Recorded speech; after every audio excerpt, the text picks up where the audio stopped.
this rumor that you are being hired as a start.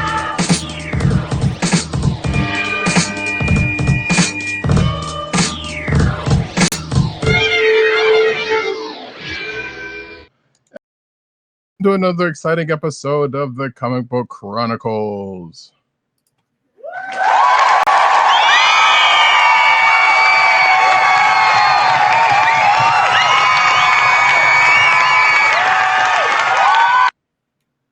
Hey, I am your host for tonight, Roddykat. You can find me at Roddykat on Twitter. You can also find me at News Need on Twitter. And you can also find me at CBCaps on Instagram, which needs to be updated.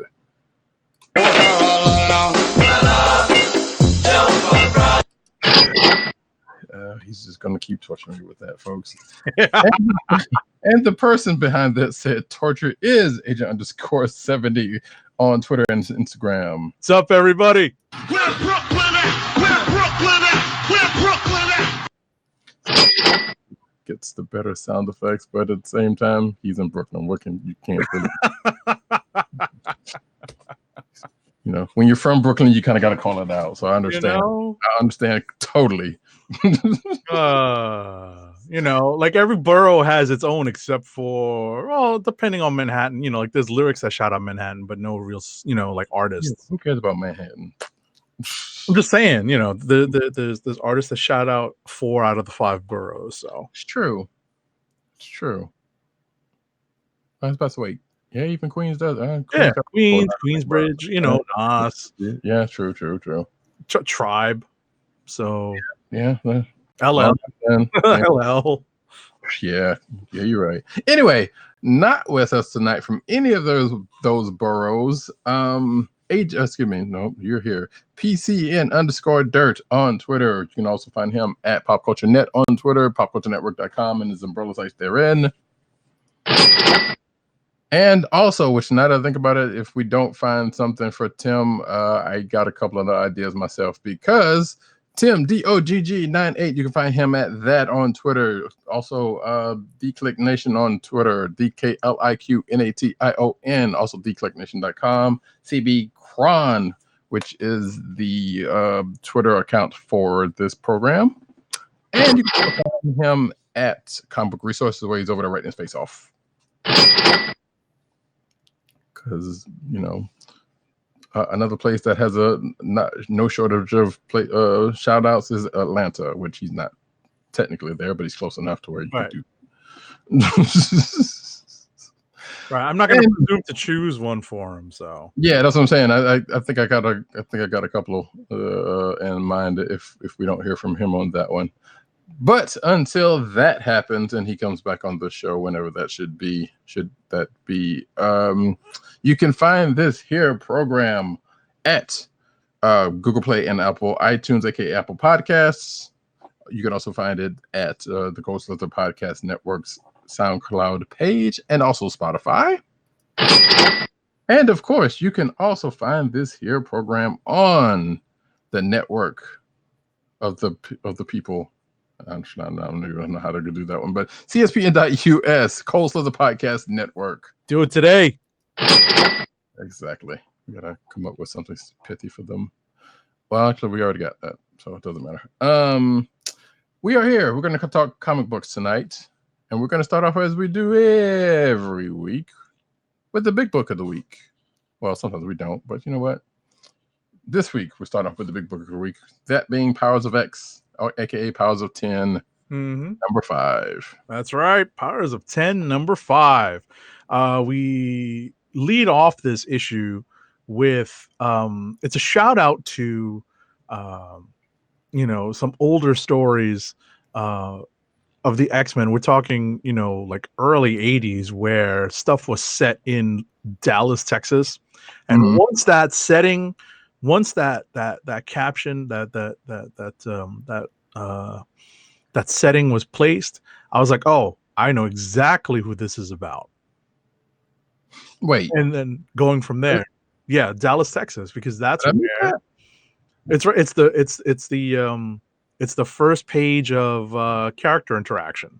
Okay, because I thought it was in Paris. No, Dallas, Texas. So it's the conversation. Spoiler alert.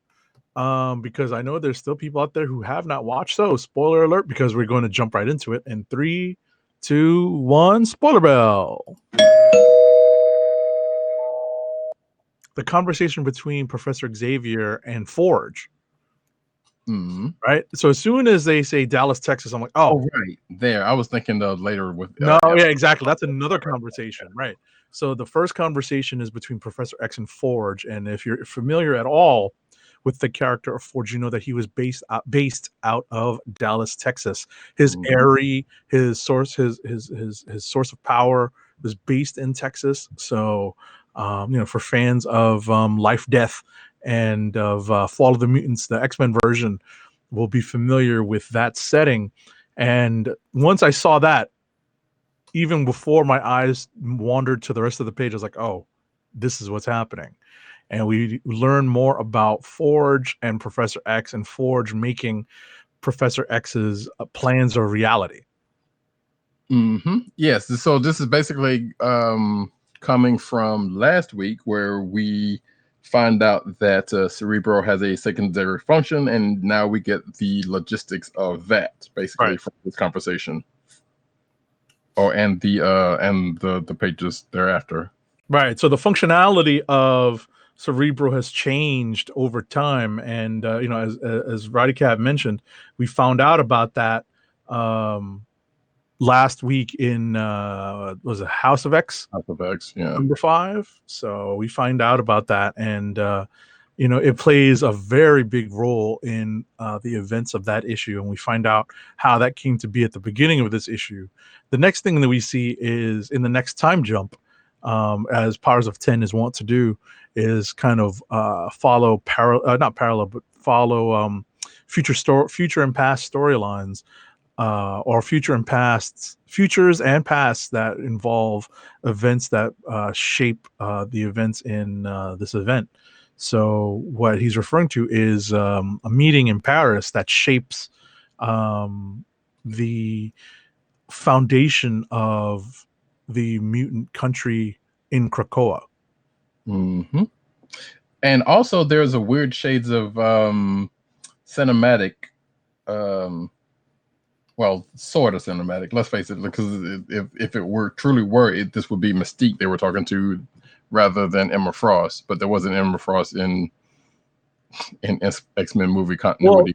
Well, there was, but they didn't have Jennifer Lawrence play her, so right. That's what I'm saying. That's why. That's what was driving the story. Oh, shots fired, Jennifer Lawrence. But you can also see, if you read this issue, you can kind of see some of that still being played about with a different character. Sure. But the other two key characters being there, that being Charles Xavier and Magneto, properly. But yeah, so basically we get to find out in this little snippet how Emma Frost gets brought into the fold and her role, as we have seen, in the forming of the government, or at least how she came to get her role that we've already seen her in during the course of this miniseries. Sure. So as we've seen, Emma has a big say in some of the things that are going on. We also see here that this is all part of Xavier and Magneto's plan to bring in every mutant under their Krakoa umbrella, not just the quote unquote good, but also the bad, and bringing in some of their various enemies, including the Hellfire Club. Yeah, and which means that pretty much most of the pieces of this whole thing has been brought up and explained by now, which I say in my notes, Hickman has explained everything, except for that's not entirely true, because there's like one or two little pieces that haven't been explained yet. Right. One of which being the one version of Charles Xavier doing his Maker cosplay, which I assume we're going to get into that. And I know there's a prevailing theory as to that going around, which has yet to bear out, but kind of possibly seems that has a little bit of credibility to it. I don't know if it's going to bear out that way. Okay. Because there is someone that we haven't seen in a few issues that has been a major part of what's all this going on. That may have something to do with that. Not sure. We may find out in the next couple of issues, or maybe not. Who knows? But yeah, for the most part, like I said, we get Emma's involvement, and then we cut to, like Agent 70 said, the bringing together of all the mutants, including one cameo by one current iteration of Namor, which seems to be potentially leading credence as to where this part is being set, or at least the part where he comes in is being set. So this is, at that point, I believe it is still the 10 years in the future, which was basically current time, I guess you could say. Right. We're just not sure how that fits into the Invader story, or any of the Marvel stories at that point. However, there was another book this week that kind of maybe possibly mentions something, weirdly enough, or at least seems to have a reference to it. We don't know if that's the case or not. Like I said, there's the whole big prevailing question nowadays, like how does this play with the rest of the Marvel universe? Whether it does to a big extent, or whether like, hey, this is basically one big retcon that hasn't been borne out into the Marvel, the whatever that history of the Marvel universe thing that's going on right now, or will it ever? Who knows? Like I said, there are some unanswered questions on that. But hey, well, I'm sure at some point Hickman will tell something. Mm-hmm. And crew, right? And we still have yet to see how this whole Phalanx stuff is supposed to play out as well. Yeah, there's a lot to finish up in the next 2 issues in House of X number 6 and Powers of 10 number 6. We still have to see a lot of things kind of settle before we move into the Dawn of X stuff. Well, except for maybe we might not, though, because who knows if whether specifically this Phalanx stuff is going to bear out during the Dawn of X stuff, when they start rolling out the books. It's possible. I mean, we kind of see where, some of the stuff we could be very well leaving for that. Right. Some of the stuff that we're seeing is definitely going to be settled beforehand, but some of it after, such as, we kind of, unfortunately, we do see solicitations for books. So we know what some of the books are about, like Marauders. They do have to try to sell these books ahead of time to people. And we kind of understand what that book is about and how that how the events of House of X and Powers of 10 may roll into that. I hope we do, because that book particularly seems rather. No, I was about to say there's some spoilers that hit online that I'm not going to reveal, but involving who else is going to end up on this Quiet Council. Sure. And I think that's going to play a role in what that Marauders book is about, like being on the high seas and who's involved in that book as well.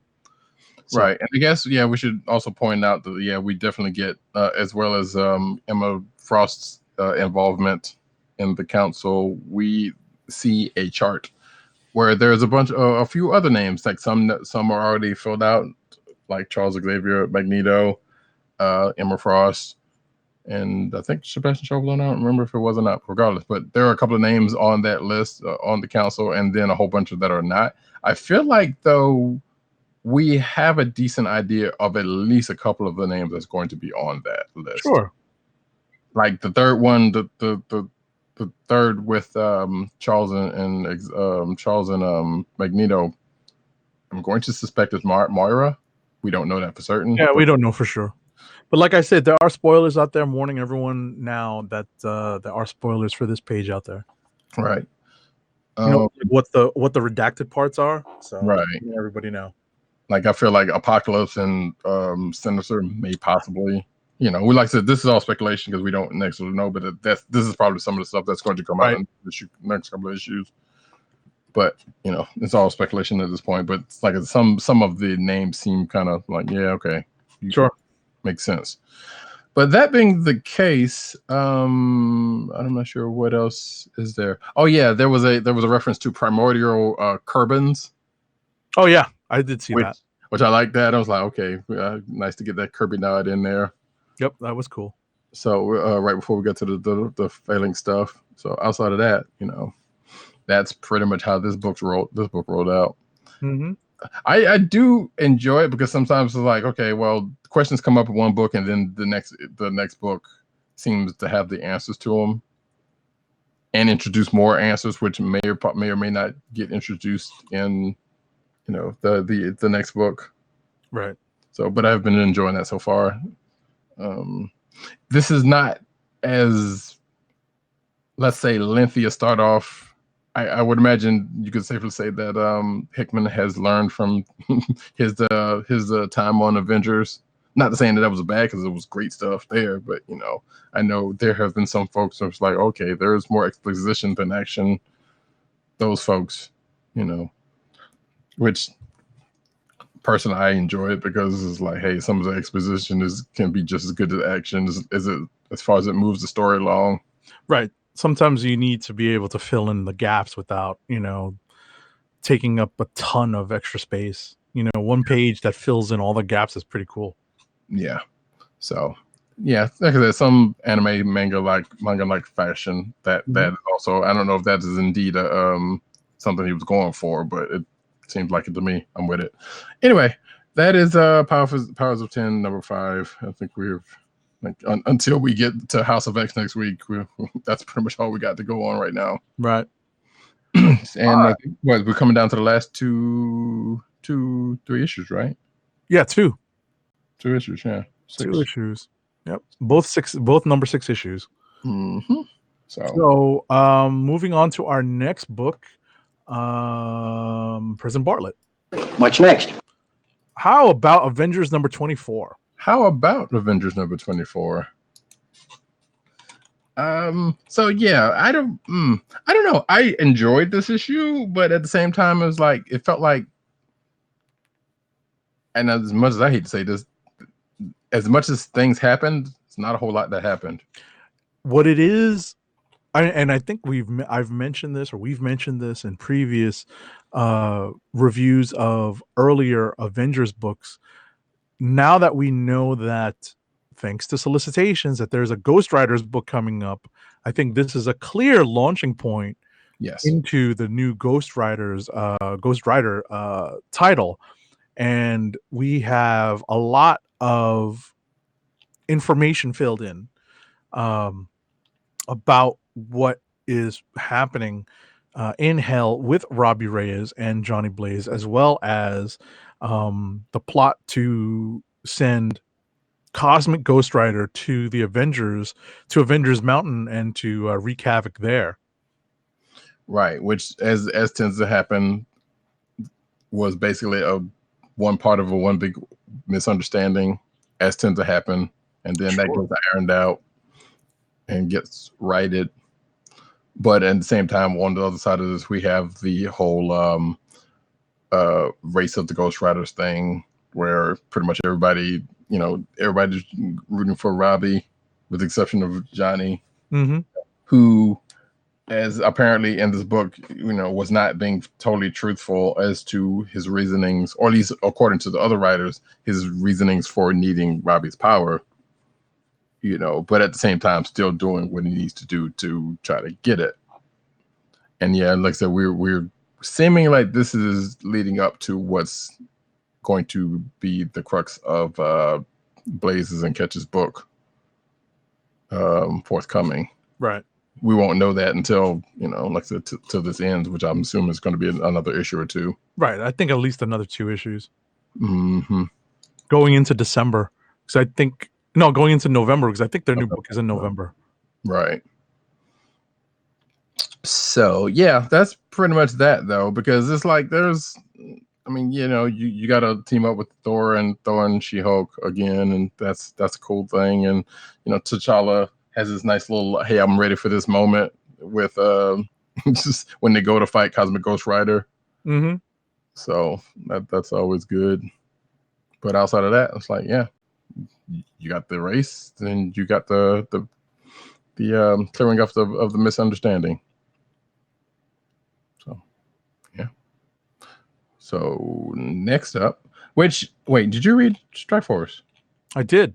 because we can kind of go right on into that, even though they have nothing to do with each other. Okay. Say for the fact that Blade is there. Well, Blade and one other person that shows up is there. Sure. So this is one of those books that made you say, Yeah. because none of us really understood what the point of this was, and it's still not 100% clear, but at least we have an idea of what the story is. Right. Yeah. So, and as with a few books of recent note, this one kind of comes, albeit seemingly kind of late, but not really, after and coming off of War of the Realms. Right. It draws upon elements from the War of the Realms and parts of the 10 Realms, not necessarily directly out of the events. Right. More like fallout from the fallout. Sure. Of an event in there, from according to this. And I would imagine that's probably the first. That's probably going to. That's obviously the thing that puts this team together and make up of the first arc. Should this book last? And I'm not saying whether it should or shouldn't, because I like Tenny Howard's writing. She's pretty dope. The art has been pretty good, but it seems a weird mashup of a team. Mm-hmm. It's definitely not an Avengers team. That we should go ahead and put that out there. However, most of the people that are on this team are either Avengers or either Avengers, associates of Avengers, or connected to an Avenger. Exactly. So there is that. I said the first thing I said in my notes was like, "Is this the new Force Works?" But there's none of that. There was none of that. All right, we're leaving because we don't. There was no division of the Avengers that caused the rift that caused this other team to come into being.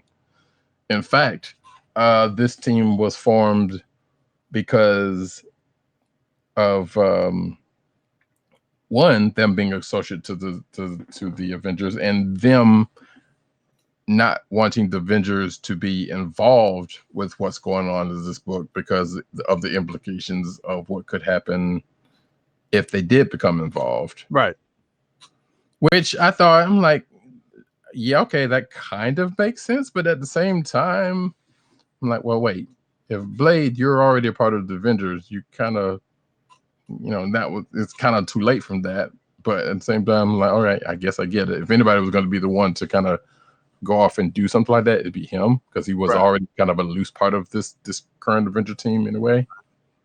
Right. And what's funny is that the way it's we're trying to figure out how where this plays in relation to the current story in Avengers, because the guest appearance, the cameo appearance at the end of the issue is from someone who was just in the Avengers book. Mm-hmm. And which is why I wanted to bring this up, because clearly I would like to believe that this probably falls somewhere after the current storyline. Right. But who knows? Exactly. There's no way to know. It's just a weird set of circumstances. Right. And especially what happens to said person at the end of this, potentially what potentially happens for this person at the end of the book. So yeah, I don't know. It's a head scratcher on that one. Outside of that, like I said, it's an interesting team makeup. It's true. For what it is, how long the legs are going to be on this thing, I don't know. But if we go by the back of the book, I'm just going to go ahead and say trust her, like she says. Right. As long as you're intrigued by the choice of characters and the premise of the story, it's it's an easy sell to be to be on board for the next issue. I'm not 100% sold, but it's our gig to review books, so I'll take a look at the next one. Yeah, like part of me is like, okay, like I said, Force Works. There's for some strange reason, it gave me shades of that, and it also gave me shades of X-Force. Right. I definitely saw X-Force. Yeah. It's in the name. So Strikeforce, X-Force. Right. I mean, Strikeforce being also a video game, a Marvel game video game, which has probably nothing to do with this. Actually, I know it has nothing to do with what's going on in this book, regardless. Right. Similarly named, regardless. I'm sure they drew something from there anyway. Yeah, like I said, we'll see. I don't know. There was another book that actually so there was X-Force, there was Force Works, and there was something else that it kind of reminded me of, and I'm not and now I'm drawing a blank to what it is, because it was another like shoot, the Warren Ellis book where Captain Marvel, where Monarch Rambeau was leading. Why do I not know this? Because I love that book. Oh, I'm just blanking. I'm blanking. I know, me too. I'm blanking. I'm blanking.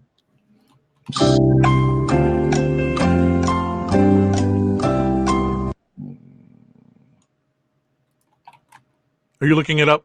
Yep. Okay, let me not duplicate your effort. Next Wave. Next Wave. There it is. Survey says. Not that tongue-in-cheek as Next Wave. Yeah. But like I said, there's some things that's like, the makeup of this team is like kind of put me in mind of that. Like people you wouldn't think to be working together are, for whatever odd reason. But anyway, that is Strikeforce number 1. Sure. Black Panther number 16? Yeah, sure. Only because I think that's the last book that we have in common. That sounds right, actually. Yeah. So, all of the events in space have come back to Wakanda, essentially. Pretty much. And, the Injaraka from space, because it's not the Injaraka from Earth, from space seems to be melded with a symbiote and has moved from host to host.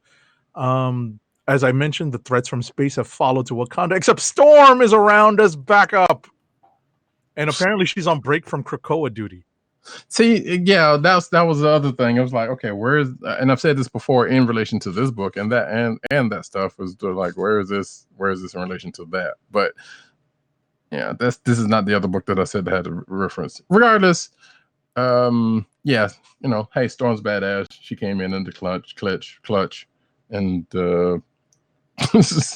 cleaned up some of the stuff. Yeah, but she cleaned up a big mess. Yes. But at the same time, as Agent underscore 70s said, there's the symbiote that has come to Earth and has taken over a figure in the Black Panther book, and also it seems as if Coates, my notes kind of say, Coates is kind of starting to clean up some of the stuff that he has brought into the world. Because in this issue, we find out that the Jalia, which is the afterplane, right? It looks like they're trying to get rid of it, or it has to go now. And I'm assuming that the symbiote and that is going to play together into the endings of such things. And it looks as also though that, like I said, because of the Wakanda 2 stuff and what is going on Wakanda Prime, is all going to either be coming together or settled in some sort of way in the next few issues. So we will see how that's going to turn out. Like I said, but it does look like Coach is starting to putting some toys back on the shelf. Or maybe moving into the next phase of his story. Well, yeah. I mean, what's that? The two can be, because he's putting the toys up so he can start up something else. Yeah. I mean, that's not saying one couldn't be from the other. Yeah. So, but we will see. We will see at the end of this arc, definitely for sure. Yep. All right. You got something to throw out there? Yes, actually, because Marvel Team Up number 6. You did not read this? Skimmed it. Okay. So this, the only other reason why I bring this up, because this is the end of this team up, right, of Captain Marvel and Kamala, aka Miss Marvel, where it seemed like most of this time Kamala's kind of been taking a side seat, more like a a sidekick role in this one's more like kind of being a voice of reason as opposed to the head of it. But at the same time, I mean, it kind of also makes sense because they're like, well, that's her, mentor. So why not? But but this is also the book where Moira McTaggart actually gets some props in this issue, because there was a section where it was like the aliens were talking. Well, the Strikeforce that comes for Captain Marvel's friend Walter Lawson, which if you know anything about Carol's lore, you know what that name means. Sure. So the Strikeforce that comes after him, they basically, before the action starts, then there's a joke about well, there's only one mind that could, was able to go against the Kree or something like that, and then the aliens start naming off people like Tony Stark, Reed Richards, Moira McTaggart, which again, like I said, because she's being referenced here, means kind of could potentially have some implications coming from the X books, books. So that could also mean that, hey, whatever's going on in this could be actually bleeding into the Marvel universe. I mean, the Marvel universe at large, we don't know. So, but I thought that was an interesting take. I mean, an interesting reference to make. But outside of that, there's a fight. There's like I said, there's kind of a movie reference in here in the choice of Strikeforce team that happens to come after the crew, but then it all gets settled out, except for it kind of looks like it leaves something on the table for someone else to pick up, because after the fight, there's a little wink and a nod from this Lawson person. Oh, sure. Yeah, which means that, hey, this person could come back up, causing some issues later on somewhere down the line. Right. Or not. We don't know. Like I said, there's been a couple of books this week that seem to have some things that will probably be picked up on at a later date. Sure. So this is the last issue of Marvel Team Up in this volume. Is it? It is, because I was looking at the solicitations for December and it's not there. They're actually publishing the trade for issues 1 through 6 in December. And the solicitation for the trade it's a Miss Marvel team up book, right? Because it's a Marvel team up, hence the Marvel team up book, right? Which, coming into this thing, we did not know whose book it was going to be because we started it with, but now it's solicited, right? Exactly. Now they're explicitly saying it's the Miss Marvel team up book, so right. So which makes sense because, like I said, she's hey, sure, why not? It's a new era. And she's popular enough. Why not? So that is that, and well, but it does sound like there is not like ending. It's just like the end of this volume, right? From what you saw.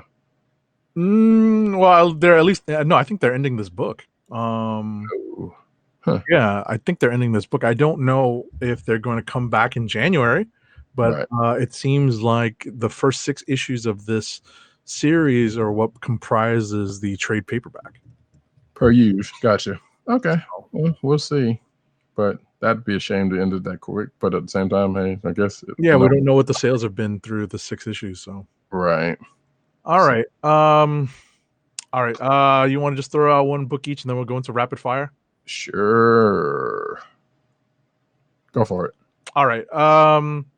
What can I talk about at length? Ghost Spider number 2. I wanted to say Spider Gwen, right? No, I saw you doing it. Gwen's navigating her first few weeks as a college student still. Let me change that because we have seen a couple of, I think the Ghost Spider annual that came out had Gwen with some friends that she had made in school. So she's navigating her way as a college student in the 616 ESU, including making new friends who are not at all what they seem. The Miles Warren of the 616 has focused upon this latest version of Gwen and has set plans in motion. I continually gravitate to this book because of the beautiful art by Takeshi Miyazawa. It's just a lot of fun to look at, and it's a lot of fun to read. So I definitely recommend this book wholeheartedly. Sean and McGuire is doing a bang up job on this. So far. Yeah, and the writing of the book doesn't seem that bad either, because she's been doing some pretty good work from what I understand. Right, and it's a great way to pick up the ball from the previous volume, which had, outed Gwen in Earth 65. So it's kind of an inelegant solution, by having her be a college student in a different dimension, but they've worked their way around it to make it work. I suspect that's probably not going to be that way for long. Like she's probably going to fully end up in 616. Possible. Or maybe she ends up going back to 65, and I don't know. But I feel like that's kind of the way they're going with this. It's like, hey, just put her halfway and then just kind of bring her in slowly. We'll see. Yeah, we'll see. We'll see. What do you got? What's next? Well, let's go back to the Avengers train real quick. Actually, no.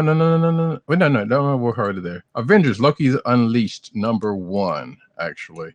So this, stop me if you heard this one. It is a new story that is set in a classic arc of an Avengers run, aka right after Avengers 277, which is basically under siege when the mansion got taken over by the Masters of Evil. Okay. This is set right after that. Right. Like directly right after that. I mean, it is Roger Stern. Exactly. And with the classic creative team of that run. So obviously, Siege being one of my favorite arcs of the Avengers, I had to check this out, especially with the creative team that was on it in the first place. Now it was Roger Stern and John Buscema. Yep. Back then. Unfortunately, John Buscema is not with us anymore. So. Right, but still, yeah, at least got half of it. Yeah. So you didn't have a chance to check this out, have you? No, I didn't. Sorry. No big. So yeah, like I said, it's set. Some of it makes sense, but at the same time, it also does that thing where they make a reference to something that wouldn't have been around that time. Okay. So in other words, Avengers 277 was done 2 years before the Batman movies, before the Michael Keaton Batman movies specifically. Mm-hmm. And yet there was a reference to Keaton, Val Kilmer, and Clooney. Oh, okay. A little bit of time warping.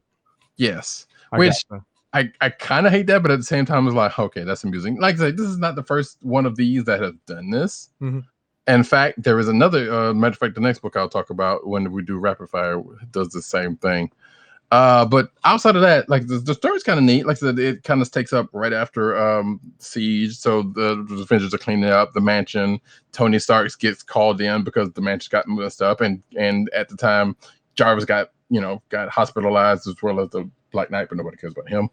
So, so there's a little bit of, seeing in on the people around Jarvis and the people around him, because at the time he is still laid up in the hospital, in a real bad way, but obviously he gets better, later on. So you get that part of that team along with Iron Man, who at the time was on the West Coast. But like I said, gets called in because of what happened to the mansion. And then they get set off on an adventure that has to do with Loki, because Loki goes off to find a power source because he was kind of watching things go by.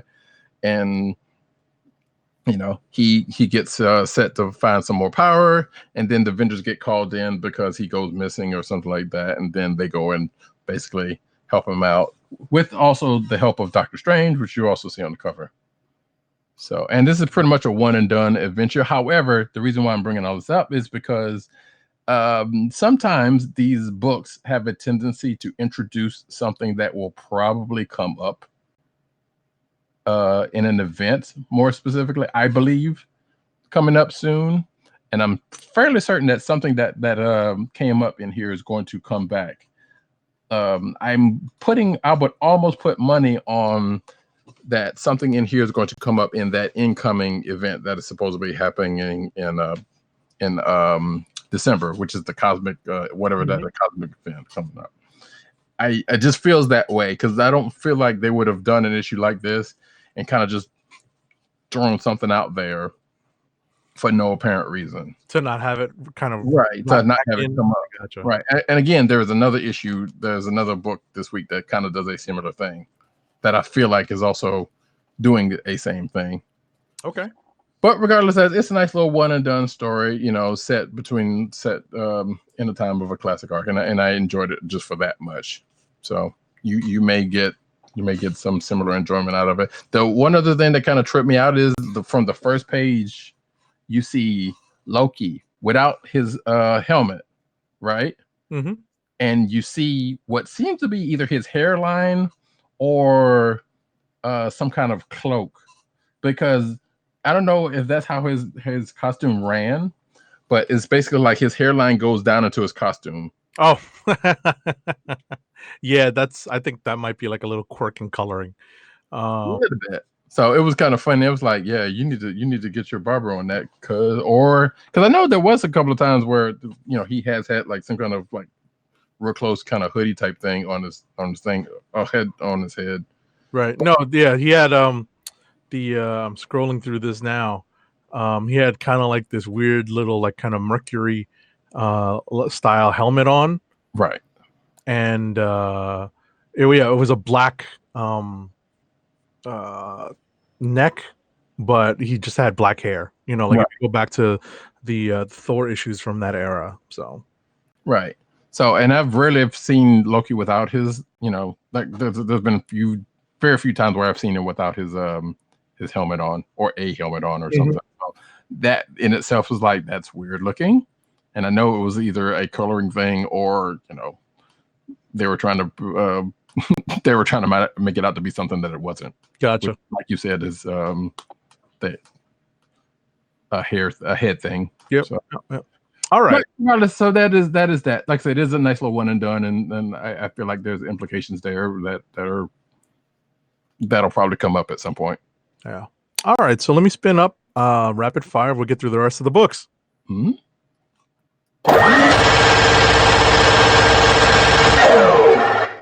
All right. Rapid fire, folks. I've only got a few left. Amazing Spider-Man number 30.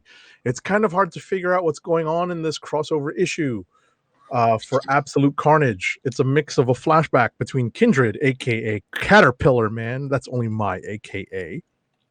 And Norman Osborn in Ravencroft Institute, and a battle between Spidey and the Carnage symbiote with Norman as a host. So, you know, it's kind of one of those weird in-between crossover issues. Not sure exactly what we're supposed to get out of it. Are you actually reading that? No. I'm behind by like 2 of the crossover main titles. Right. The main miniseries. So I've not read a single crossover issue that didn't cross over. That wasn't like a book I normally read, like Amazing. So sure. I know that there's like a Lethal Protectors miniseries and the Scream miniseries. I haven't read any of those. Right. Yeah, and that was the reason why I didn't read this, because it was a crossover. Right. It's a pretty wide spanning crossover too. So it's a little intimidating to get into. Let's see. Captain America number 14. The Daughters of Liberty and Commander Rogers are on the trail of the Watchdogs, who are still working in crimes that are ripped from present-day headlines. This one is human trafficking. Ragnarok number 2. This is an IDW book. It is written and drawn by Walt Simonson, lettered by John Workman, colored by Laura Martin. This is a new take on Norse mythology and the mythology behind Ragnarok. In this issue, Thor is making his way into Helheim, aka Hell, with a plan to confront the new leader who has usurped the throne from Hela, who is apparently nowhere to be seen. So I think that wraps it up for me this week. All right, and for myself, we have, as I said earlier, the other book that that's kind of like that Avengers one that I just talked about, and that would be New Mutants: War Children #1. So it doesn't necessarily give a time frame of where this lands.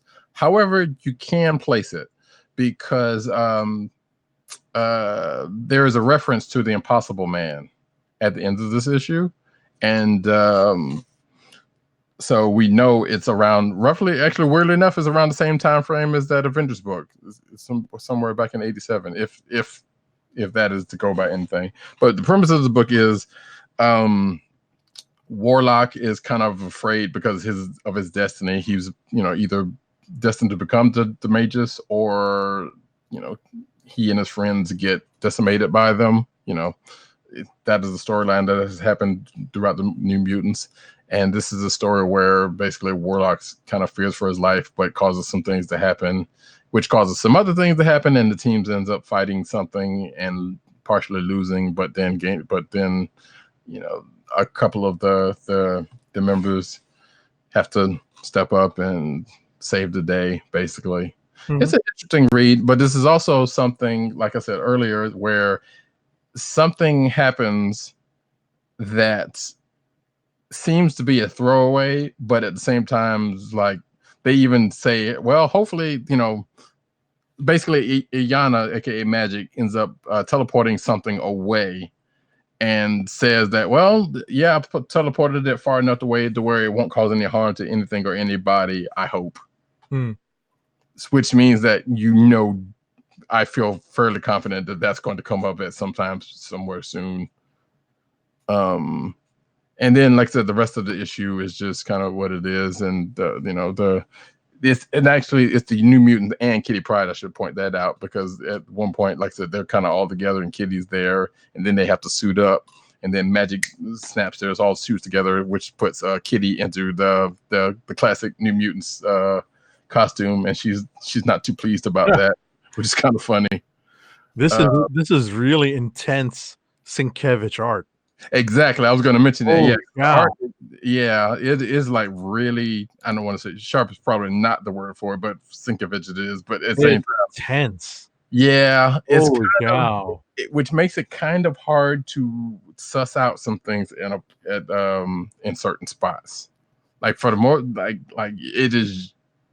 I don't want to say jarring, but if you know Sienkiewicz's art, then you know how it kind of runs. But at the same time, like this kind of goes a little step over, even for him, like it's good art, but at the same time, it's like it kind of makes. I was about to say, there's some people who may not be fans of this, but it's definitely, it's wow, it's powered up right there. Holy cow. Pretty much. So that being said, there's also some Ditko imagery in a panel or two. So there is that. Like I said, there's also another one and done-ish story that, like I said, seems to have some implications somewhere down the line, I'm sure. Sure. Why they wouldn't bring it up. Let's see. Star Wars Age of Resistance, Kylo Ren #1.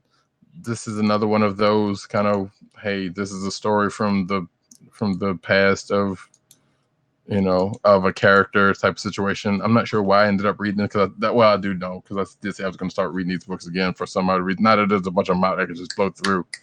So the short and skinny of this one is like Kylo and the battalion of the First Order are basically going up against some folks that Vader has dealt with, and their quote unquote God. And of course, hey, they get the better of it. So, which is implications abound for, whatever Kylo is or was to be. Mm-hmm. Take it for what it is. The last one, Transformers Galaxies #1. So, this is pretty much set in the past. Well, most of it's set in the past. So it's the Constructicons on a far-off moon of Cybertron. They get into memories of their first combining, and the enigma of combination at that, and how that whole thing came across. And of course, Wheeljack is there, and Termagix is there, and their part in that whole story. And it looks like this it's not a one and done. It's I'm not sure if this is. I think this is a miniseries. I'm not sure though. Or it could be an ongoing that just starting off with them, because there is someone in the shadows that's kind of eyeing the Constructicons and seems to have plans for them. Okay.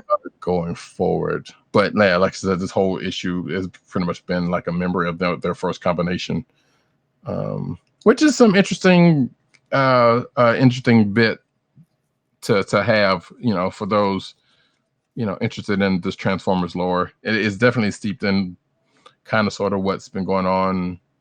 Well, not necessarily steeped in what's going on in the current book, but it is, you can see some shades of that coming off of it. So it is definitely in that same vein.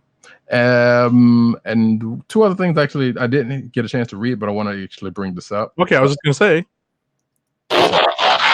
because I thought you were going to rap, but okay. Well, I am, because these ain't going to take but a second. So I know Moon Girl and Devil Dinosaur's last issue is this week. I didn't get a chance to read it yet, but that is out there. And there is another book. Wait, they finished with 47? Yes. Okay. Yeah, I know. I was kind of. They didn't even make it. They didn't try to make it to 50. That's sad. Doesn't seem. Yeah, no, that was the thing. Well, and I mean, and there is technically it's probably more than 50, considering I think there was a change of volume, if I'm not mistaken. So, but still, yeah, for this volume, they could have done that. But although I guess maybe they'll have an odd number of issues in a trade. One of those kids trades. Quite possibly. Yeah, I'm not entirely sure, but I saw that and I was like, well, I'll at least mention it. Sure. Because I know I was kind of a few issues behind on it. And there was another book. Now, granted, this one is more of a mature book, so I don't suggest this for the kids. And I haven't read it yet, but it seemed like an interesting premise. It's called SFSX, which is, I guess, which is also called Safe Sex Number 1. Okay. It is being written by an erotic writer, Tina Horn, who teams up with Michael Downing. I'm reading this from Comixology. It's a social thriller about sex, love, and torture that reads like Sex Criminals and Gilead, crossed it with Ocean's 8 with Sunstone twists, which part of that for me is like, all right, I'm down with it. And according to this, it says, in a draconian America where sexuality is bureaucratized and policed, a group of queer sex workers keep the magic alive in an underground club called the Dirty Mind. Using their unique bondage skills, they resolve to infiltrate the mysterious government pleasure centers, free their friends, and fight the power. So you can kind of get a sense of some of this might slightly be tinged out of actual current day goings on.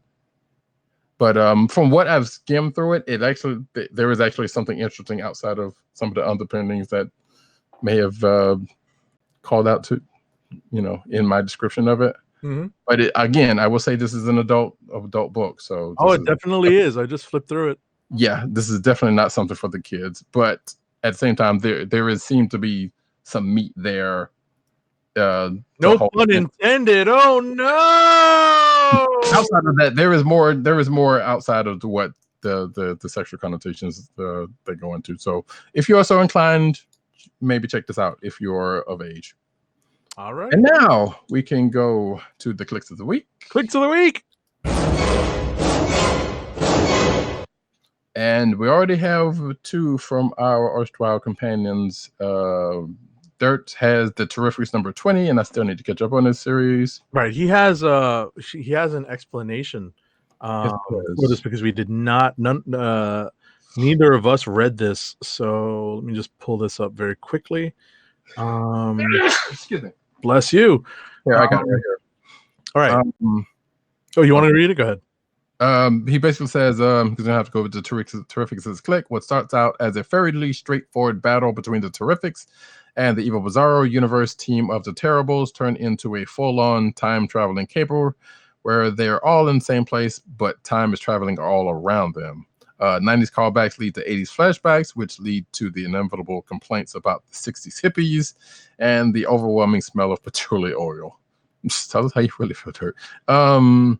I know that's in the book though. And in the midst of all of this, Mr. Terrific's T-ship becomes a 1980s icon of 5 lions combined into one giant robot. Nice. With a Really? apparently Arms, feet, and legs. with a subtle name change to keep the lawyers at bay. It was a lot of fun. It was a lot more fun than I expected because I usually get a headache from comics filled with bizarro dialogue. Okay. Which, yeah, that does could get a little tiring. But so now I am doubly have to catch up with this book because I am interested in seeing that. Alrighty. And for Tim, we have Powers of 10, aka Powers of X, number 5. Who didn't really give that much of a Survey says. yeah, surprise. Oh, mercy. I mean, to be fair, it was for what it was actually a pretty good book. So I don't know. I feel like we're going to be talking about this at the end of the year, although I don't know, that's going to we have to talk about that in a couple of months. Mm-hmm. Because it was like, do we give both of those books together? Like, do we treat them both as one, or do we do one or the other for whatever left? Right, as they're essentially like partner books. Right, and it's kind of hard to do that specifically with this one. Like the Avengers was at least a little easier. Anyway, what's your click? I'm gonna go with Powers of 10, number 5 as well. Okay, solid. And for myself, I think, I don't know.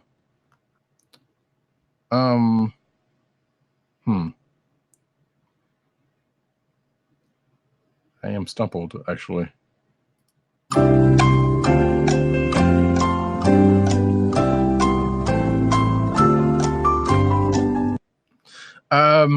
I made, and I don't want to say begrudgingly because that sounds harsh, but I think I'm going to go with Avengers Loki Unleashed. Okay. Weirdly enough. Like I said, whatever is going to come out of that from whatever little tidbits kind of seemingly got thrown out there at random, I do hope it actually does come up like I believe it is, because they feel like they're going a long way to kind of put something out there and just leave it there. And it was, kind of fun for what it was, even though it felt like it was just in service of just putting something out there to come back to later, which sometimes these books do. I understand. And with that, we get into an ad read. First ad read. All right. Our first ad read of the night is for My Comic Shop. Today's podcast is sponsored by My Comic Shop. Go to cspn.us, then click on the Keep Our Podcasts Free link at the top of the page. From there, click on the My Comic Shop banner and order from a vast selection of new releases, back issues, vintage classics, graphic novels, and more to be delivered right to your door. Why bother schlepping to the local comic book store when you can order your books online? My Comic Shop through cspn.us. Do it today. And now we get into the news.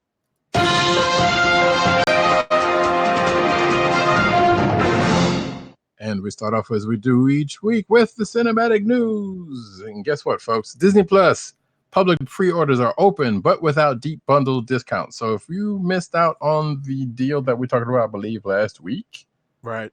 Too bad, so sad. However, you can still get into Disney Plus, but at the regular price of $6.99 per month, aka $70 a month, which Right. Not bad. But that deal that was like for 3 years, that shaved off a little bit off, a little bit more off.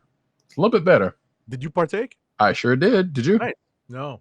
Oh. I'm still not sure what I'm going to do with the Hulu and ESPN Plus. Whether or not I'm going to bundle that together, and that bundle is not available until launch. Ah, I see. Yeah, I kind of wondered about that because that deal was basically just for the standard Disney Plus thing, and right. I kind of felt like that's a surprise that they didn't just throw the other bundle out there. Right. So the bundle that involves Hulu and ESPN Plus, it will not be available until launch in November. But I also suspect that's probably a reason for that, because I mean, Hulu is kind of sort of its own thing, despite its connections. Right. So I suspect that was on purpose, because they know a lot of people would probably want to get that for Sure. part, and therefore they can get a little bit more out of it. Right. So, but yeah, and there's also, if you're still, as the president says here, if you're still not sure about that service at the start, there will be this customary 7-day free trial. But I feel like there's enough people that's on it and have already signed up for it, way ahead, to where it's like, well, that you either know you're going to get into it or you don't. Right. So anyway, moving right along. All right, next up, Disney originally passed on Marvel for being too edgy. CEO Michael Eisner. Back when Disney was run by this is from Bob Iger, who revealed that Michael Eisner once said that it was too edgy. Which that's weird. That I don't know. That's the whole thing, especially coming from Eisner. But then again, as you see Eisner, or you remember, if anybody remembers seeing Eisner in front of those Disney things, it doesn't seem like the. I don't think. Yeah, I was about to say. I think that definitely sounds like his sensibility. Yeah, kind of, because it was like there was a bit of conservatism coming off from at the time, but at the same time, it's like, it's a comic book. How is that? Right. Remember when this was? I mean, this was. I don't know when in Marvel publishing this was, but there was a time when, the stuff that Marvel was putting out, maybe Disney didn't necessarily want to have associated with their brand. True. I don't know, like I said, but then again, I'm also grim and gritty 90s, I think of, Right. Yeah, but at the same time, it's like, well, I'm like, well, coming from this side, I'm like, it's easy for me to say that, given, especially knowing what seemed to be the sensibilities of, them at the time, or that company at the time. Right. So, but it is kind of interesting to know. And now look at them. Mm-hmm. Next up, Marvel's Ghost Rider live action series not going forward at Hulu, sadly. Hey, boo! Yes, Hulu has opted not to proceed with Marvel's Ghost Rider, its planned live action series with Gabriel Luna. So I guess they're still doing Hellstrom? Yes. So Marvel's Hellstrom is still on track, but Ghost Riders is the pattern is full, apparently. Jeez. Which also I forgot to mention earlier. I was speaking of Ghost Rider and Avengers 24. In real life, there was this truck I passed earlier today called Ghost Rider Transport, and I was like, "Huh, clearly I must need to read that book first for some strange reason, because it was an omen." But turned out not really. But it was just a truck. It was just a tow truck basically with a couple of cars on it. Okay. The guy's head was not flaming. Also, none of the truck was flaming. So it just happened to be interestingly named. Anywho, next up. Alrighty. Spider-Verse Spider-Ham is going to swing back into action in a zany new animated shorts, and probably not our first Spider-Ham news this week. So it's a short movie entitled "Caught in a Ham." Lord. Boom, boom. Seriously. So that's that. Interesting. I'm getting a message from somebody. I have no idea. Yeah, I believe this is going to be on the. No, this is not. I think this is on their YouTube page or something. Okay. Yeah, Spider-Man is back. Yeah, it's on its way to. It's on YouTube. Because I forgot Into the Spider-Verse is out, so it couldn't be on the DVD. And it's probably not going to be on Far From Home, although they could do that. Who knows? Anyway, it's out there, so go check that out. And I'm sure there's more plans for the Ham. Sony Spider-Man universe has Madam Web movie in development. Hey, boo! So Sony Spider-Man movie universe is developing a Madam Web film with Morbius writers Matt Sazama and Burke Sharpless set to tackle the script.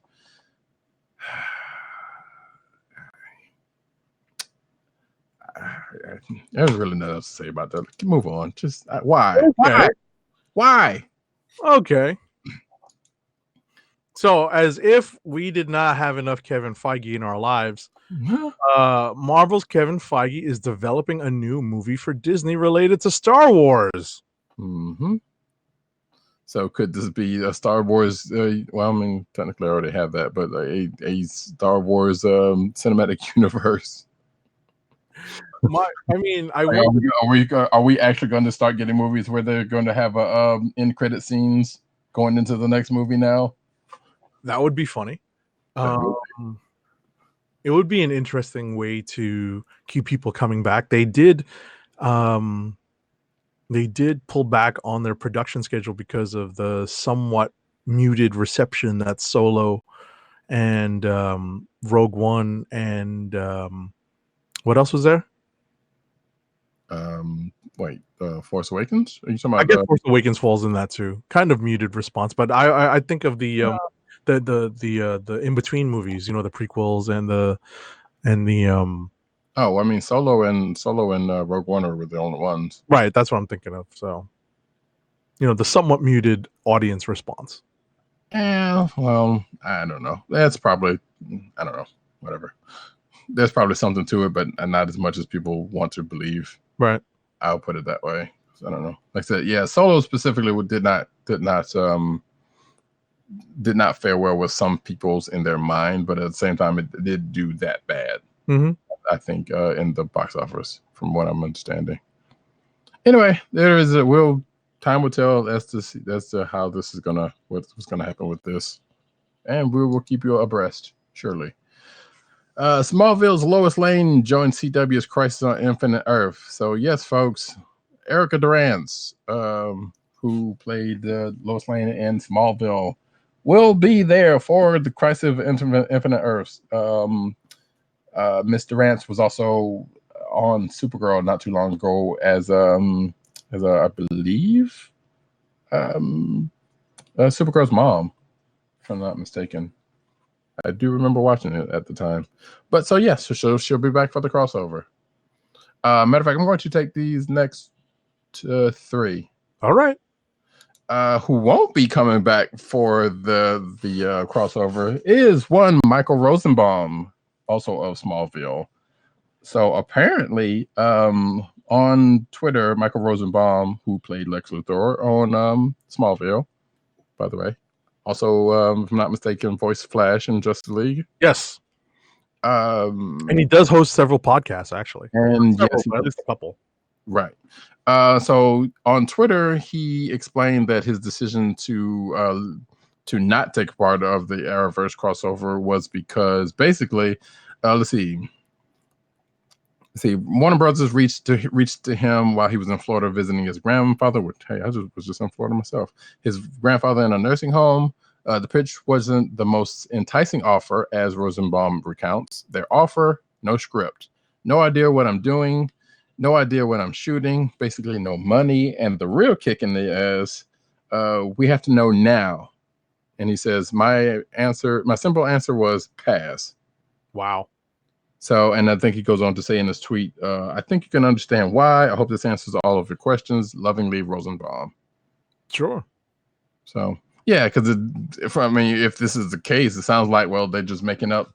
They sound like, and this is me speculating, they're just making up something, a reason for him to be there, and not necessarily have already had anything set. Sure. Because I know that like people have been wanting like the Smallville people to be a part of the crossover since pretty much everybody else is. So I kind of wonder if there's actually some truth to that. Is like their inclusion was kind of a last minute decision.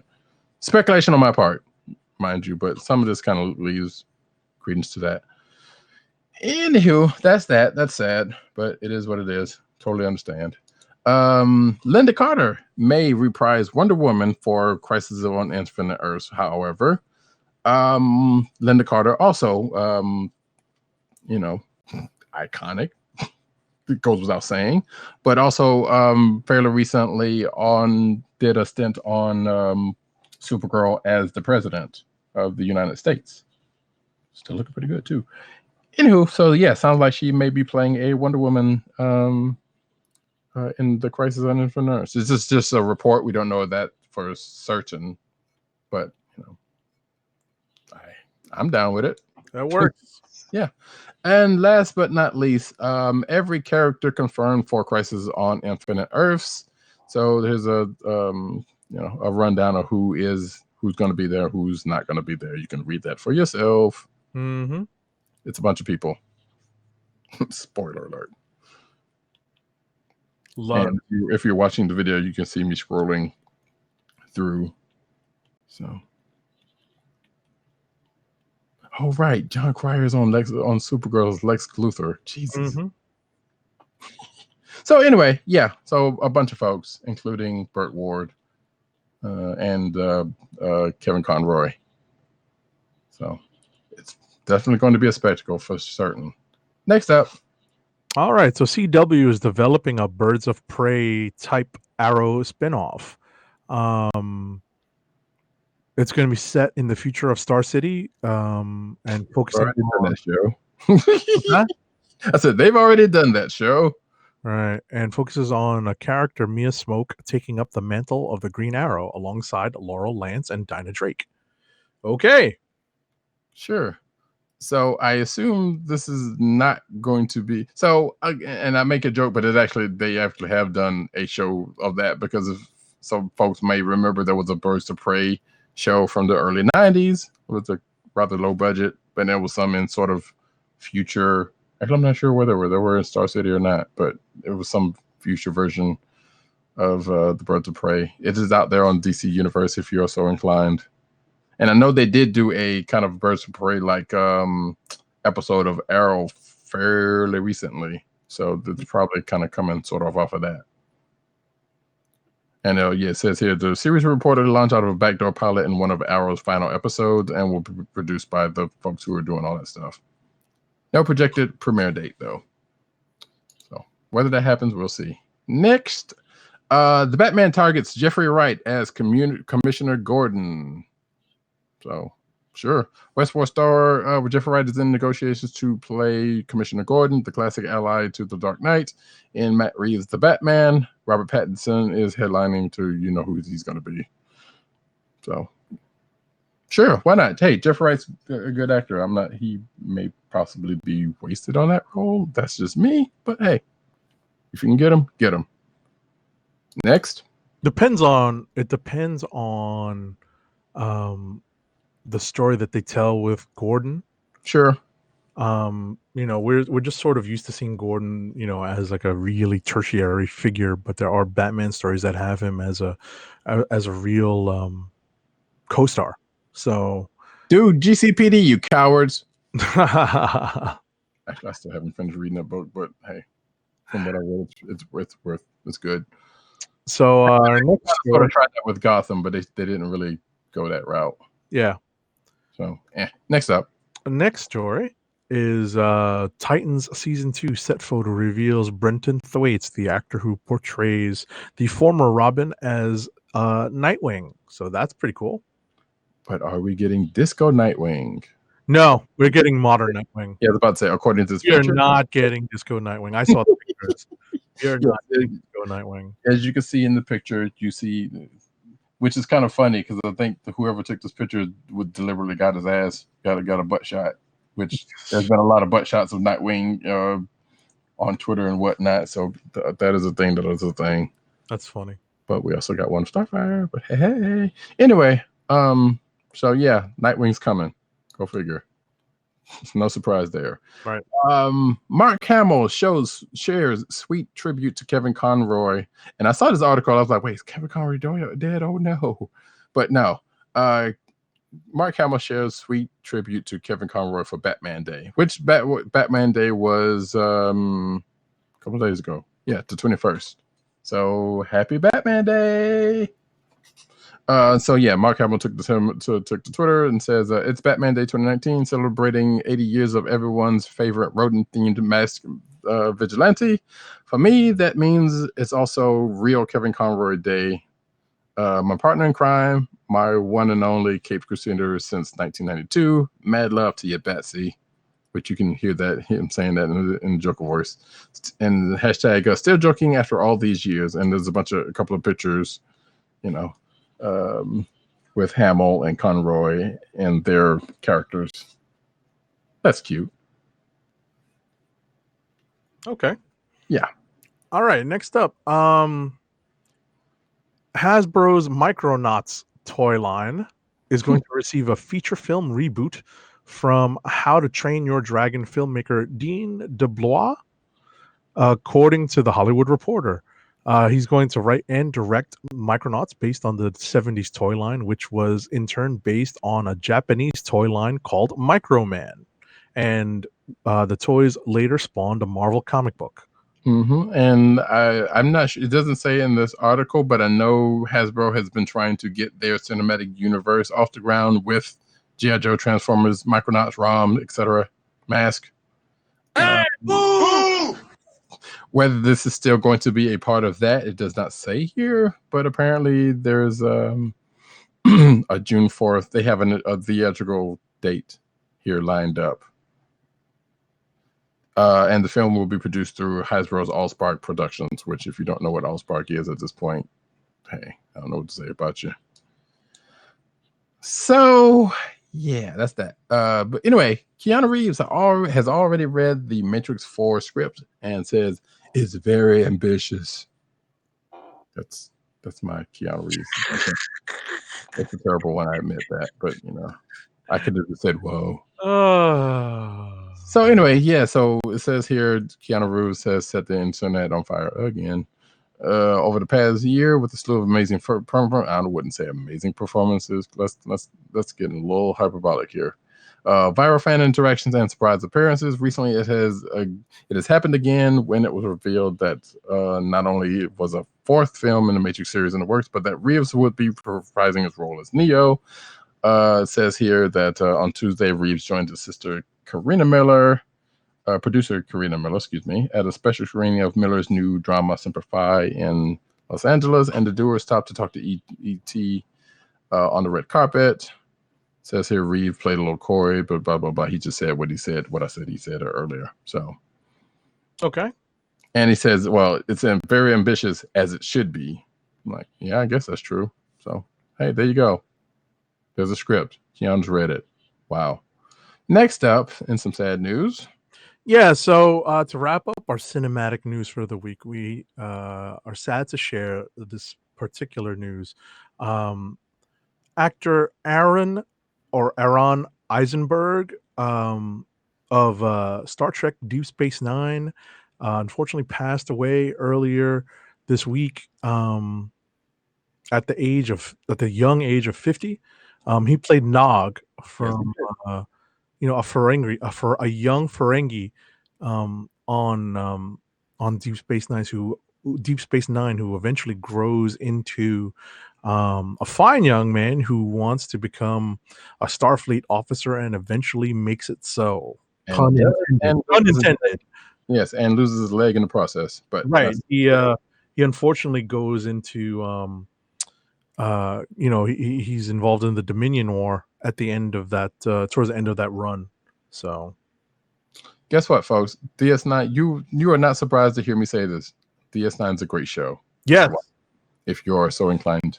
But yes, DS9 is worth the rewatch. It's sad that it took this news for me to pull this up on Netflix. It is on Netflix, ladies and gentlemen, and just start to binge a couple of episodes here and there. I got through like 2 or 3 a night for the last few nights. I meant to ask you, are you actually starting from the beginning? Yes. The one? Okay. All the way from 1. Sure. All the way from 1. 1 has a guest appearance by Picard in the Enterprise because they're dropping off Chief O'Brien. Right. Yes, and and some contention between Cisco and Picard because of Picard's the whole Locutus thing. Yes. Being Locutus of Borg has an impact on Ben Sisko. So Yeah. Spoiler alert. He lost someone very dear and blames Picard. exactly. Not that it was Picard's fault. Well, it wasn't. It wasn't. Yes, it wasn't directly Picard's fault because he was being controlled. So Yeah, I mean, it's we can't leave her. yeah, that's so funny. Yeah, some of Cisco's. I mean, some of I'm drawing on. Yeah, there's a scene where, as part of mild spoiler alert for a TV show that's 20 plus years old, right?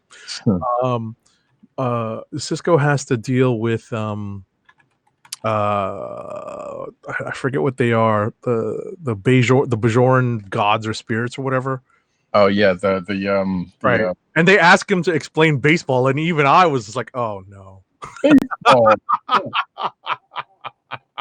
And why is Cisco like dressed up like he's playing with a bunch of 1920s Black Sox era, look, that baseball episode is great. I don't care. 8-man out. No, but I'm just saying, like, he's, it's like a bunch of white dudes in like old school. I'm just like, they couldn't find more modern looking baseball. Well, no, because for him, that is the era of baseball that he. I mean, that's there's a in canon reason why that was, I believe, because that was kind of the. And he was also big on like the Negro Leagues and that kind of stuff. So Okay. that era. I mean, I don't recall, which is a good reason to go back. Yeah, so that I believe that was also brought up. That may have also been brought up. I can't remember, but yeah, that was kind of weird at first. But once you put it in context, the context of that, like, that makes sense. So Sure. So I mean, he's basically a big baseball nerd. Gotcha. Well, that I know. Yeah, I mean, I even took to having a baseball on a little mount on my desk in honor of nice. Commander Cisco. Yes, And I still do it to this day. So right. So when they take over your space station and then you leave it there and then you have to get it back in, so you can get back to it. Of course, people will know why. I got it. Of course. Do you have anything else?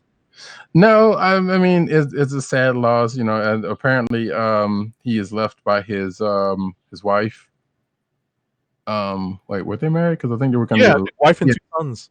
Yes, and he had some hospitalizations, if I'm not mistaken, because he had 2 kidney transplants, and most recently in 2015, and his wife goes on to say that we didn't officially announce that we'd eloped on back in 2018, and they were hoping to have a big celebration, but had to save up the money because of his hospital stuff. But it was a beautiful sentiment by her. So condolences to her and their family, and it is definitely a loss. At first it was like Nog. Nog was kind of because he and Jake was like the kids, and they were kind of kids. So, and that kind of bratty, but they both kind of grew on folks. But the dynamic between them and between like Cisco and them, and it was great. And like I said, Nog ended up being a better character than they had him start off with. Definitely. So, and it sounds like he was well liked by there's not a bad thing to say about him, thankfully. So just, I was about to say in remembrance and in honor of Nog, who was a character who, he was, he definitely traveled. He traveled one of the furthest character arcs. He has an arc in that show. So it's not evident early on, but it becomes evident later on. I'm still in the whole. Oh my God, I can't remember why. I can totally remember why. What season are you in? What's that? First season? Yeah, I'm on like episode 6 or 7. Like I said, like 2 or 3 a night for the last couple of nights. So you haven't done move along home yet. I'm sorry? I said you haven't done move along home yet. I don't believe so. Yeah, that's one that people don't too much care for. Right. And whatchamacallit? What was I gonna say? It's not important, but just in his honor, we'll just play a little snippet of the Deep Space Nine theme.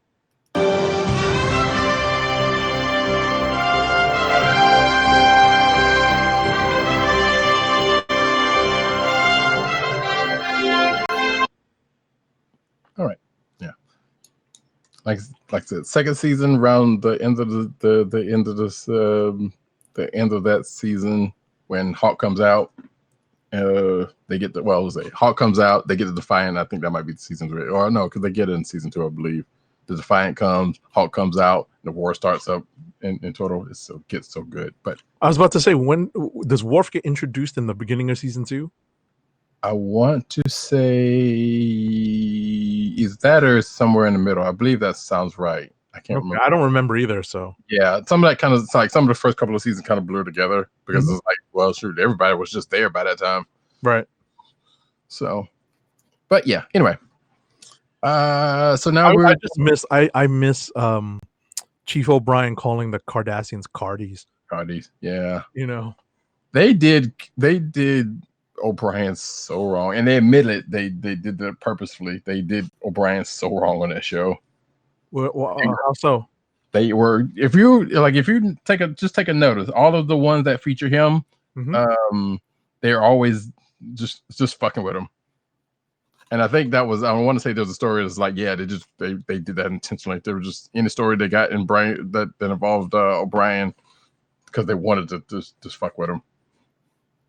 Like, just have him get into all kind of stuff, you know. Oh, like kind of funny or odd. No, it's like, no, they're just like, hey, just put him in whatever kind of situations. Okay. Yeah. Just because he was the one character we all knew.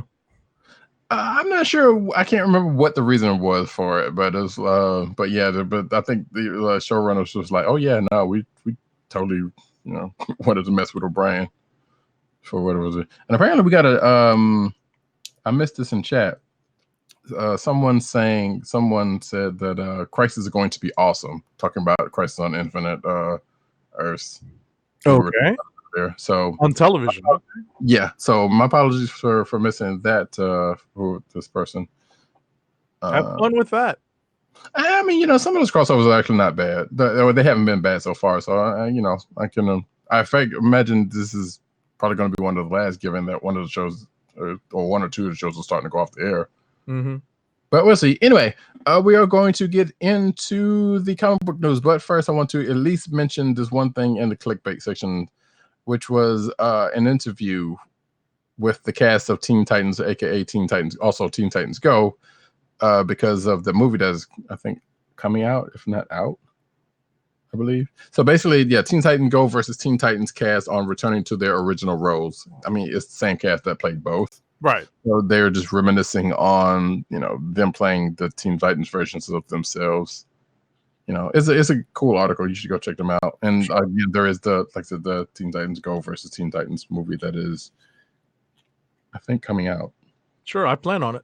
Oh wait, yeah, the movie is available Tuesday, so it's already out on digital, and on October 15th it'll be out on Blu-ray.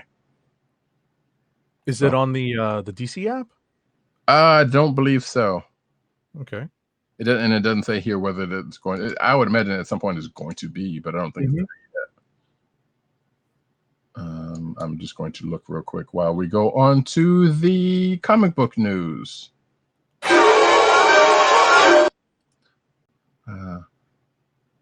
right, scrolling. Get to comic news. All right, so for his Tony Stark Iron Man, I scrolled too far. I'm scrolling back up. For his Tony Stark Iron Man finale, Jim Zub unleashes Ultron.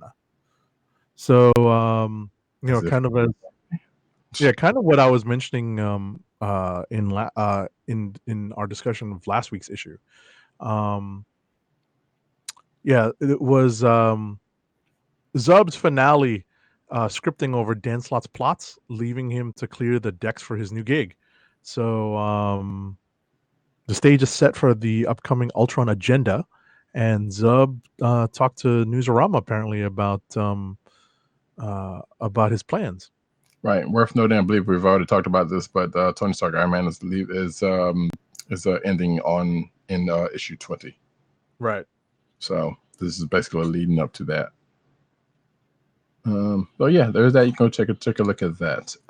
Captain America's newest enemy is toxic masculinity. We've kind of talked about it because it's we didn't mention that, but it is for this week's Captain America, which you read yourself. Yes. So yeah, and apparently the Watchdogs, as you said, a return, and I'm going to assume that it has to do with that. Well, yeah, that's part of it. It's part of it. The Watchdogs are, like I said, taking on a lot of the issues of today. They've been morphed into a group that are dealing with a lot of that stuff. This week was human trafficking, and but there is an overarching issue of toxic masculinity as well. Mm-hmm. And if you're watching the video, you can see one panel from said book. Yes, that's from this week's book. Yeah, cool. Captain Britain, Spider-Gwen, and more join Marvel 2099 variants. Which on hindsight, I probably could put this in the variant section, but that's all right. We're gonna be all right. So the Marvel Universe is revisiting everyone's favorite dystopian future this November, and we're gearing up with these stunning 2099 variants from a bunch of books, including Amazing Spider-Man, Avengers, Black Cat, Captain America, Excalibur #2, which is going to be out, X-Men 2, Valkyrie, etc., etc., etc. And if you are watching the video, you can see the variants in question. Some of them which look pretty good. Okay. I don't know. I'm excited for the Excalibur book, but at the same time, it's not the classic team, so I'm like, we'll see. Mm-hmm. We'll see. Anywho, that is that. Next up, So Hasbro announced the new Star Wars Black Series Luke Skywalker figure, which is going to be available to fans at select conventions in the UK and Europe, starting with Berlin Comic Con in Germany. It's going to be available in North America as well. The video, for those of you who are watching the video on YouTube, you can see that the model of the figure is actually post episode 4. Well, not only that, but it is specifically from the comic book, from the Jason Aaron. Well, I guess it is still currently running, but it is definitely the current Marvel comic version of Luke Skywalker. Right, but it's a post episode 4 look with the jacket, the boots, Sure. It's in between. It's before Empire. Sure. So yeah, you can see, and it even has the if you're looking, it even has a version of the first cover of the Star Wars #1 as the front cover. So cool. Sweet. Speaking of Star Wars, new Star Wars merch gets revealed this Thursday. Wait, this Thursday? I guess so. That's today, actually, as we're filming. Yeah. Usually they do that. Well, so it says, new Star Wars merch gets revealed this Thursday during Force Friday live stream, which that's what threw me off, because normally they actually usually do those on Fridays. Mm-hmm. So yeah, and that's usually, if you don't know, that's usually when, as the name says, there are a lot of Star Wars merch gets announced and revealed on a live stream. Usually, I want to say, during like Celebration or something like that, or they used to do it during like Celebration. But I guess they just broke that off into a thing, because this is stuff that is, upcoming. So, and in fact, there's even a link to said video. And it looks like there's going to be, the event will be streamed, Thursday, September 26th, which was earlier today as the time of this recording, at 2 p.m. Eastern, 11 a.m. Pacific. It was streamed from Pinewood Studios in London, and guests include Daisy Ridley, John Boyega, Oscar Isaac, Anthony Daniels, Billy D. Williams, Jonas Sutamo, Kerry Russell, Naomi Aki, Kelly Marie Tran, and of course the cast of The Mandalorian, Pedro Pascal and Gina Carano. So, and of course, and Cameron Monaghan from Jedi Fallen Order, which is the video game that is upcoming. So yeah, a bunch of folks come in, as tends to happen. A bunch of toys get revealed, and Star Wars fans go bananas. So I'm pretty sure they already have, and there's probably some stuff that's already been released that I haven't seen yet. So I'm pretty sure next week there may be more news on what else outside of that Luke Skywalker one. Sure. Next. Next up, a new hacker hero rises in a new look inside the next Comixology original Quarter Killer. I'm trying to pull up the page, but apparently last month Comixology announced that throughout September it would drop 4 brand new miniseries in its ongoing creator-owned original series line. So we've got an exclusive look at the next miniseries, kicking off in just a week's time, the Cyberpunk Hackstravaganza Quarter Killer. Yeah, that actually came out this week. That is out today, or yes, this week. So if you are a part of Comixology Unlimited, you can read that for free. Just so noticeable, just so you notice. I don't seem like Vida Alaya, and Danny Lore are doing the writing and art from Jimmy Jones and Ryan Ferrier, excuse me. So it's a Quarter Killer follows the mysterious hacktivist for hire Quentin Kidd, aka QK.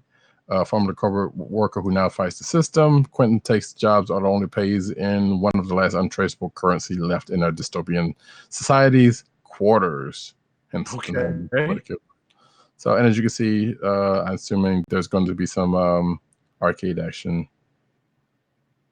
Oh, happy 25th birthday to the Star Trek's Defiant, by the way. The lean, mean starship of Deep Space Nine. That was also just happened to be on the same page as this article. I love the Defiant. Defiant is an awesome ship. Just so you know. Okay. I'll put that in the show notes. But until then, next up, Quantum. Not sure why Roddykat is whispering, but okay. Wait, what? What's that? So not sure. Uh-oh. Hello? You're breaking up.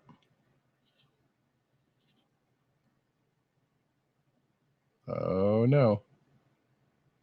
Not again. Okay, well, he's broken up, and I don't know, and he's frozen. So I'm just going to go keep on going. Quantum and Woody returning in 2020 from Valiant.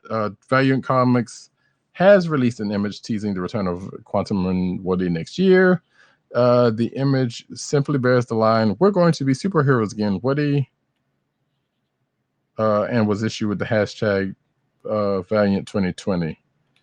Of course, what we're seeing, so this, if you're watching the video, you'll see a similar image that says, "We're going to be superheroes again, Quantum," and it's attributed to Woody. So I guess they said it to each other. But it says the publisher gave no other information on Quantum and Woody's return or indication of when, except for New York Comic Con is coming. So therefore, probably we'll get more of it then. We shall see. Next up, Shelley Bond's Black Crown imprint at IDW closes, sadly. Let's see.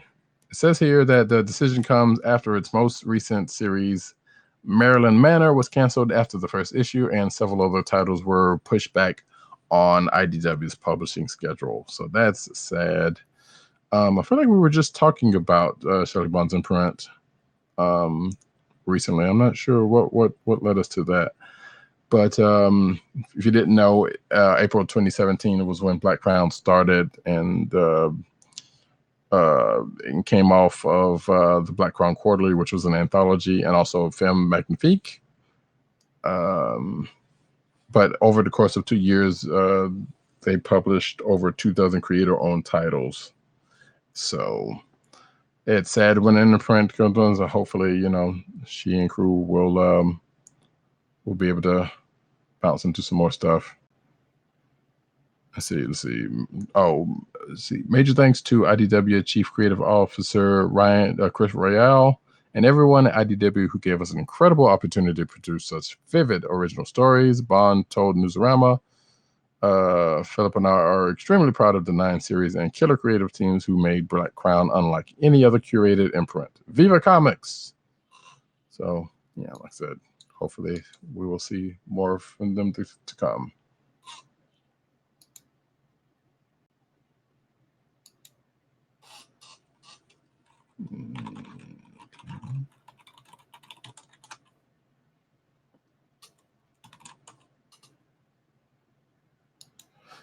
Well, while Agent 70 comes back into the fold, I will go on to Harley Quinn's tragic villainous life explored and humanized in Stepan Sedgwick's.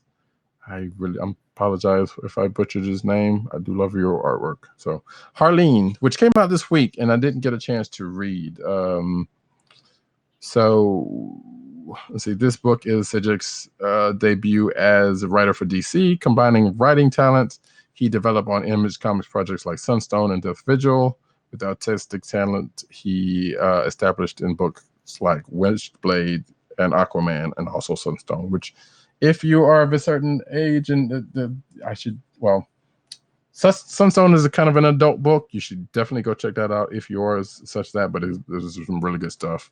There is more to it than what the premise would suggest, and I enjoy it.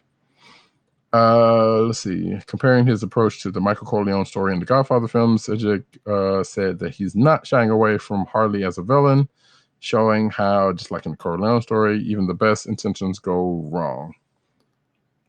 And then the rest of it's just it's a 3-issue miniseries which started this week. So if you are a fan of Harley Quinn and want something, want an interesting take on the character, you may want to check this out. So we didn't have a chance to do so.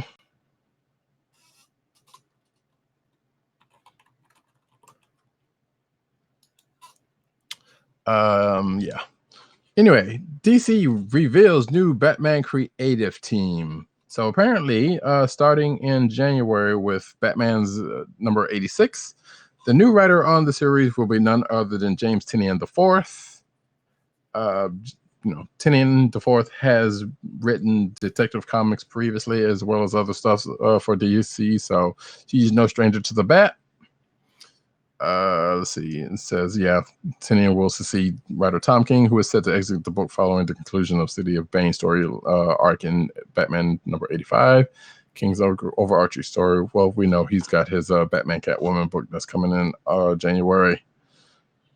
So let's see. Joining Tynion will be penciler Tony S. Daniel, who has previously served as both artist and writer on DC's mainline Batman book. So both people, no strangers to the Batman.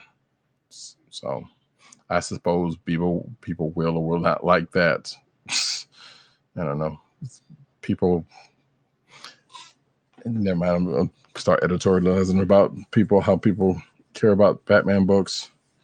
Because that'll get into a whole nother thing. But backing up Daniel on the art front will be inker Danny Mickey and colorist Tamu Moray. Again, more people who have worked on Batman stuff. So cool. Next up, for us, you wrestling fans out there, all whatever of you, DC and All Elite Wrestling partner for a supervillain themed weekend. So ahead of All Elite Wrestling's debut on TNT October 2nd, the promotion has revealed a new partnership with DC for what's being called a supervillain weekend, quote unquote. The AEW on TNT Twitter account shared artwork by Howard Porter and Hi-Fi Color, featuring AEW World Champion Chris Jericho posing with his belt strapped around his shoulder. If you're watching the video, you can see said piece of art.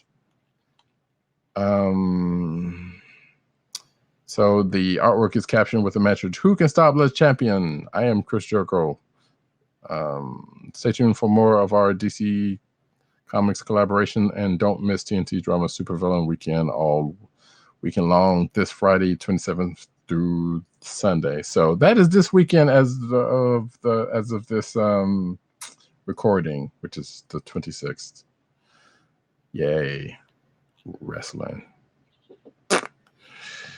So yeah, some wrestling programming coming this weekend. I'm sure the wrestling folks amongst us will be all on top of that, and I know that's at least half the normal panel. So go figure. Hit Girl season 2 just gave Mindy her very own army. This is spoilers for Hit Girl season 2 number 8, which is probably already out. not sure. But apparently Hit Girl gets a squad, a big squad apparently. So she's going up against Triad, and ends up inspiring a legion on the continent, which gives Mindy her own army. So cool. If you're checking out that book, then hey, that's probably something you're looking forward to. Let's see. The Catalyst Prime universe faces extinction in Gail Simone's 7 days. So I am admittedly a good bit of behind on the Lion Forge Catalyst Prime books because, well, we don't really get them. We don't really get them for review copies, or either we do and no one's put them in there, one or two. I don't know which one it is. More than likely, we're probably not getting them, if I remember correctly.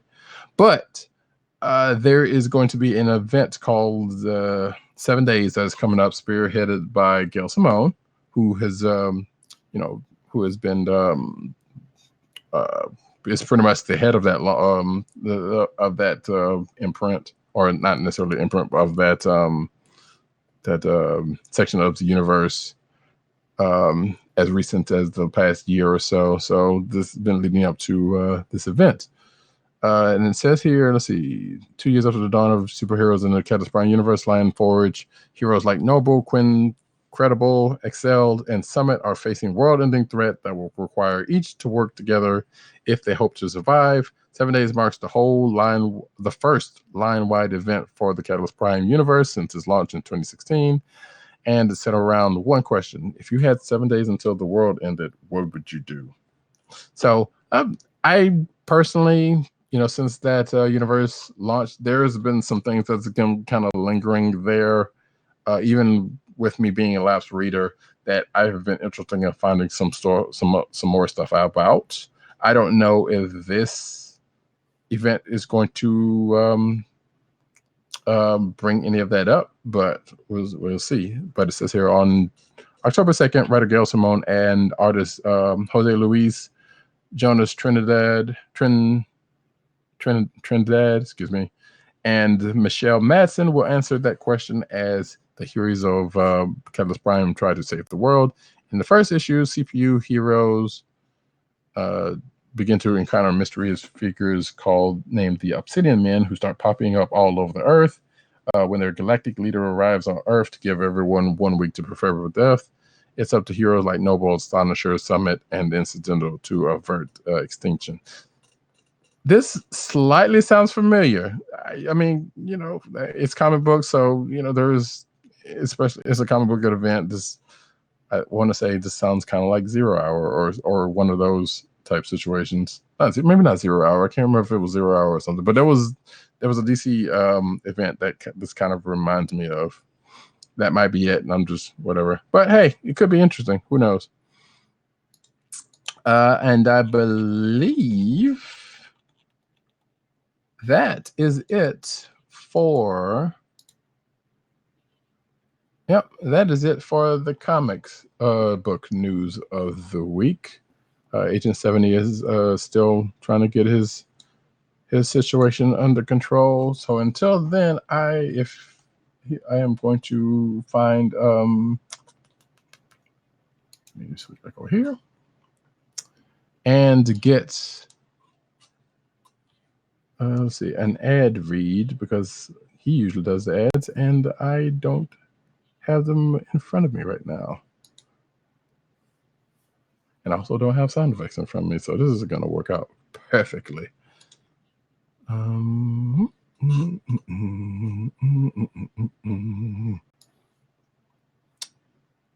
Well, since we're here,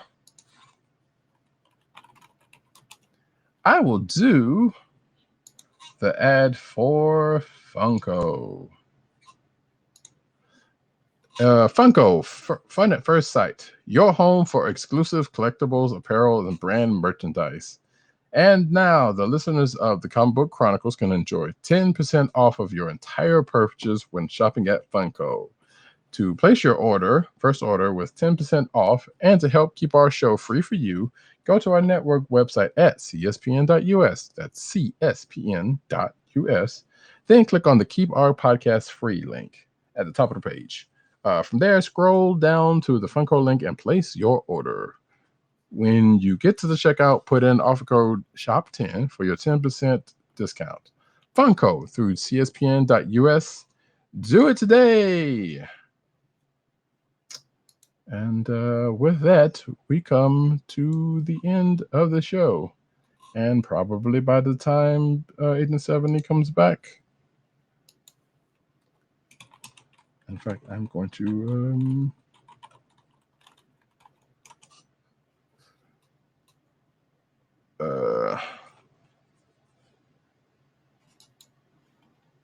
there we go.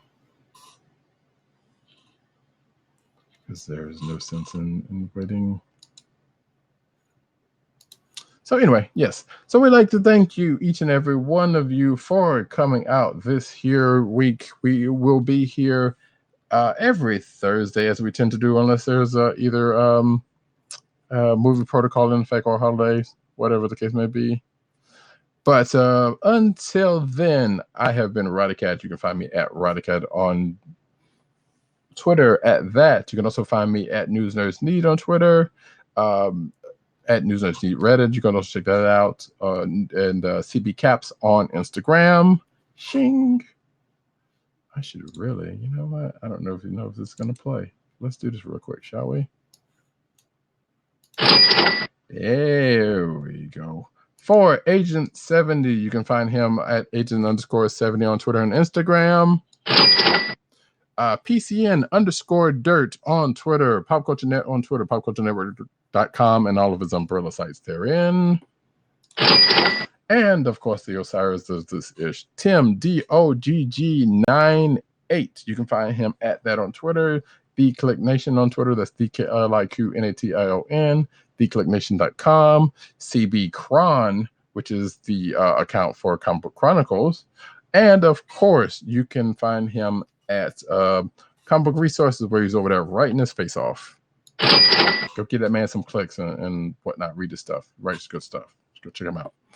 You can also find this here program on cspn.us. Do it today.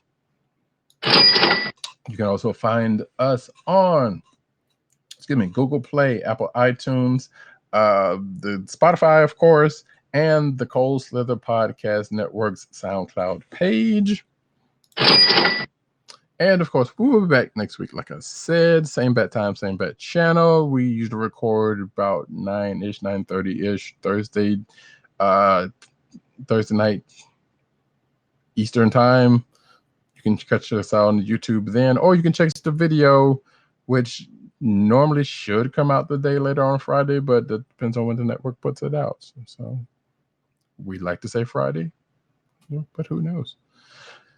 And with that, folks, have a good week and a wonderful time. We will see you again next week. This has been the Comic Book Chronicles. Excuse me. Peace.